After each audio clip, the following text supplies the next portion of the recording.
Hello दोस्तों, आज मैं आपको पारिवारिक कहानियाँ श्रृंखला की कहानी नंबर 21 सुनाने जा रही हूँ, जिसका शीर्षक है रंग। तो आइए कहानी की शुरुआत करते हैं। पर कहानी सुनने के पहले कृपया वीडियो को लाइक, शेयर और चैनल को सब्सक्राइब करना ना भूलें। सफ़ेद रंग एकमात्र ऐसा रंग है जिस पर चाहे कोई भी रंग छितरा दो, वह अपनी पहचान नहीं खोता है।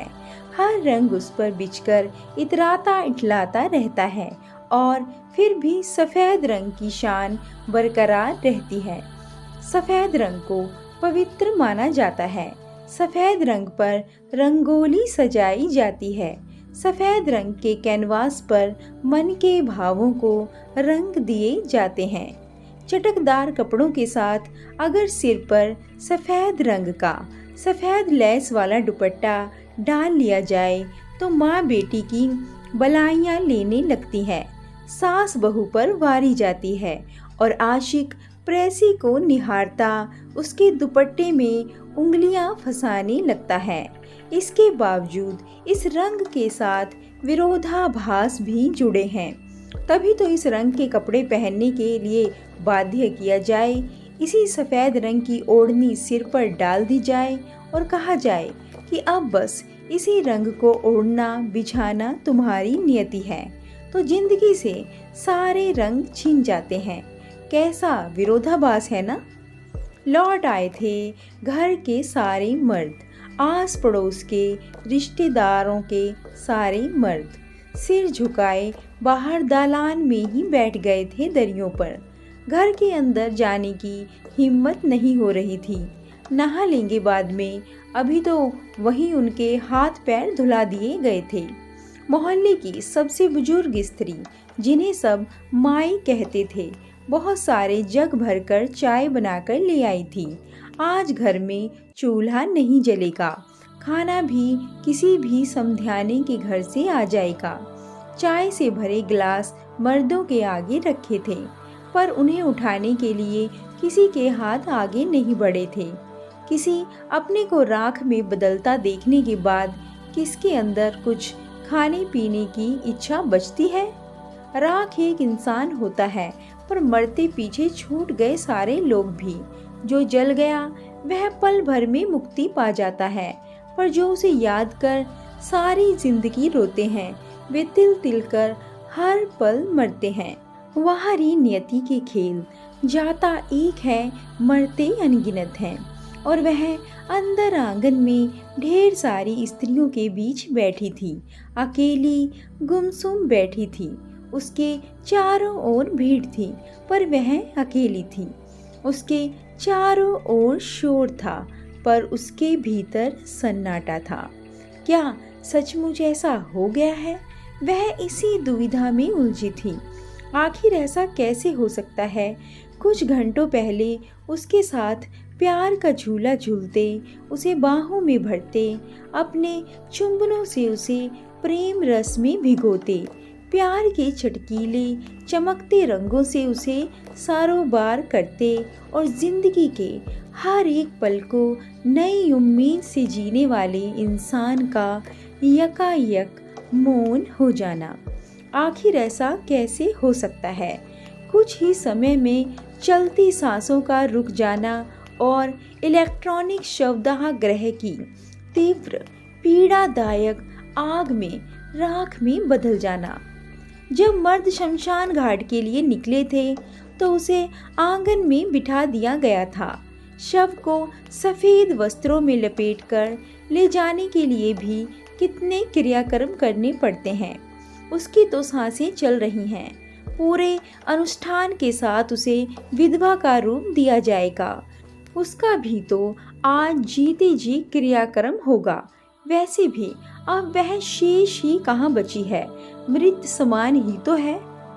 घर परिवार, आस पड़ोस, परिचित कितनी स्त्रियों से भरा था आंगन, मानो उसे श्रृंगार विहीन करने नहीं, अपनी अपनी कुंठाएं उस पर उड़ेलनी आई हों।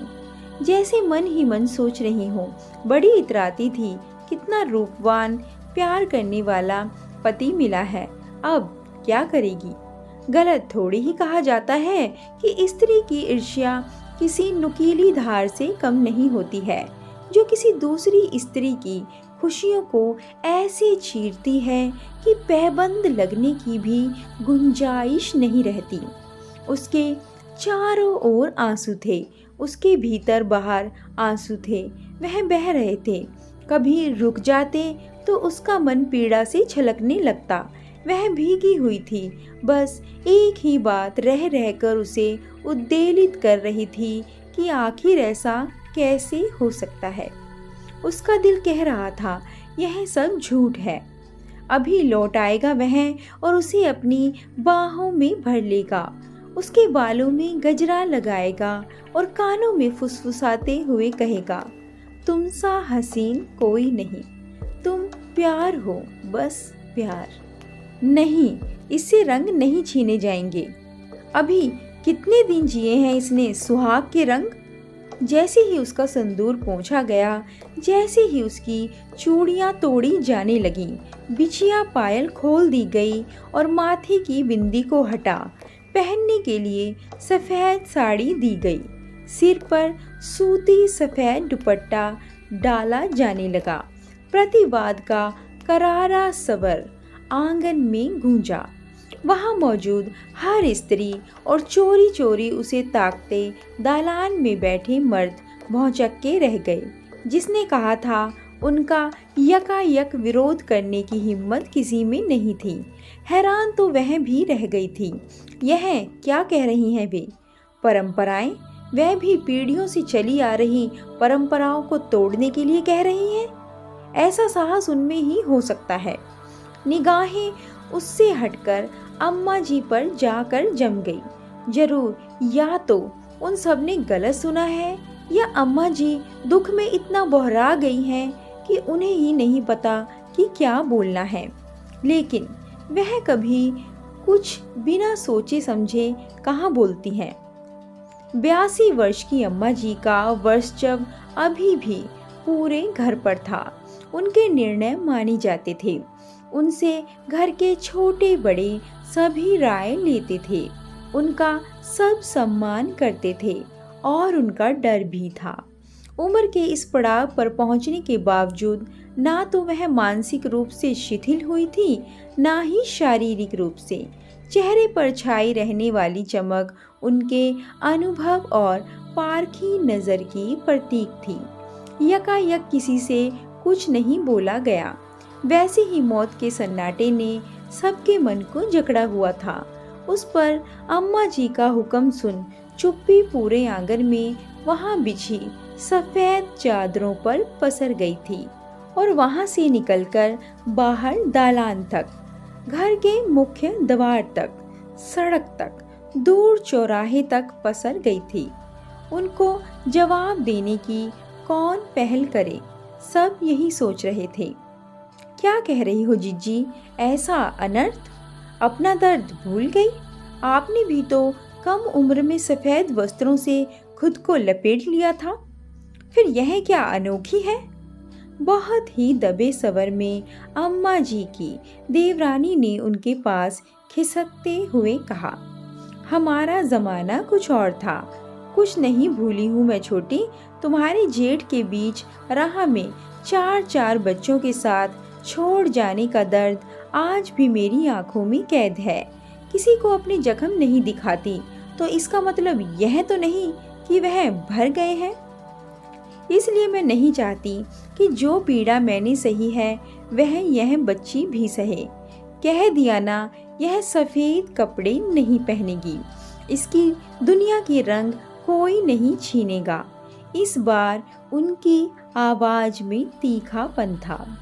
जवान पोते के जाने से बुढ़िया का दिमाग हिल गया है। पड़ोस की महिलाओं के जमघट से एक स्वर उभरा। अम्मा जी की पैनी निगाहें उस स्वर को ढूंढने लगीं, इस डर से कि कहीं कोई तमाशा ना खड़ा हो जाए और घर की इज्जत का मजाक ना उड़े। सुमित्रा उनके पैरों पर झुकती हुई बोली, अम्मा जी यह क्या बोल रही हैं? जगदीश के जाने का गम क्या कम है जो नई रीत चलाने की बात कर रही हैं? दुनिया क्या कहेगी? और कुसुम ने तो कोई विरोध नहीं जताया कि वह श्रृंगार वहीन नहीं होगी।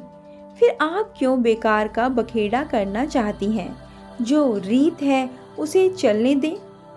इस समय पूरा समाज यहाँ पर है, सारे समझाने वाले हैं, बेकार जग हंसाई हो जाएगी। उनके आंसू बह रहे थे और गला रूंध गया था। बोलते हुए कांप रही थी वह। बेटा तो उन्होंने खोया है, बहू के दुख से वह भी तो पीड़ा की धारदार कैंची से लहूलुहान हो रही है। एक तरफ बेटे के जाने का दुख और दूसरी तरफ अम्मा जी का यह फरमान। सुमित्रा निढाल सी बैठी रही। बड़ी बहू सुमित्रा अम्मा जी की लाडली तो थी ही, उनका गरूर भी थी। जब से ब्याह कर आई थी पूरे घर को अपने आंचल में बांध लिया था। भाइयों उनकी बीवियों की लड़ाइयों के बावजूद घर की एक ईंट को भी सरकने नहीं दिया था। इसलिए उनकी बात सुन लेती थी अम्मा जी और मान भी लेती थी। ना सुमित्रा, इस बार तेरी नहीं सुनूंगी। करने दे मुझे यह नई रीत। जमाना बदल गया है तो परंपरा भी बदलनी चाहिए। तेरी बहू कोई मेरी तरह कुछ जमात तो पढ़ी नहीं है, एमए है, इतनी अच्छी कलाकार है। देखी नहीं क्या तूने उसकी बनी पेंटिंग?